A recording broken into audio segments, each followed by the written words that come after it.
ലോക്സഭാ തെരഞ്ഞെടുപ്പിൽ LDFിനോട് 3 സീറ്റ് ആവശ്യപ്പെടാൻ ഉറച്ച് കേരള കോൺഗ്രസ് എം. സമയമാകുമ്പോൾ അർഹതപ്പെട്ടത് ചോദിക്കുമെന്ന് സംസ്ഥാന ജനറൽ സെക്രട്ടറിയും മുൻ MLAയുമായ സ്റ്റീഫൻ ജോർജ് വ്യക്തമാക്കി. മധ്യ കേരളത്തിൽ LDFിനുണ്ടായ നേട്ടങ്ങൾ കേരള കോൺഗ്രസ് എം വന്നതോടെയാണെന്ന വിലയിരുത്തലാണ് പാർട്ടിക്ക്. ഇത് ഉയർത്തിക്കാട്ടി കൂടുതൽ സീറ്റ് ആവശ്യപ്പെടാനാണ് കേരള കോൺഗ്രസ് എം ശ്രമിക്കുന്നത്. പാർട്ടിക്ക് ശക്തി വർദ്ധിച്ചു എന്നതടക്കമുള്ള കാര്യങ്ങൾ നേതാക്കൾ എടുത്തു പറയുന്നു. ഏതാണ്ട് 127 നിയോജകമണ്ഡലങ്ങളിൽ പാർട്ടിക്ക് കമ്മിറ്റിയുണ്ട്. ഈയിടെ ഞങ്ങൾ ഫണ്ട് കളക്ഷന് വേണ്ടി എല്ലാ ജില്ലകളിലും പോയിരുന്നു. വളരെ നല്ല സഹകരണമുണ്ടായി. പാർട്ടിക്ക് വലിയ വളർച്ച ഉണ്ടായി എന്ന കാര്യത്തിൽ യാതൊരു സംശയവുമില്ല. CPMനെ വെറുപ്പിച്ചുകൊണ്ട് സീറ്റ് നേടിയെടുക്കാനാകില്ലെന്ന് കേരള കോൺഗ്രസ് എമ്മിന് അറിയാം.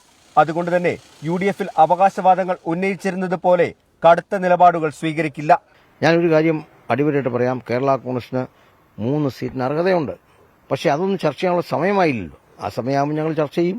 പക്ഷേ ഇടതുപക്ഷ ജനാധിപത്യ മുന്നണിയിൽ ഒരു അഭിപ്രായ വ്യത്യാസം ഉണ്ടാകാത്ത വിധത്തിൽ, അവസരമുണ്ടാകാത്ത വിധത്തിൽ മാത്രമാണ് കേരള കോൺഗ്രസ് മുന്നോട്ട് പോകാൻ ആഗ്രഹിക്കുന്നത്.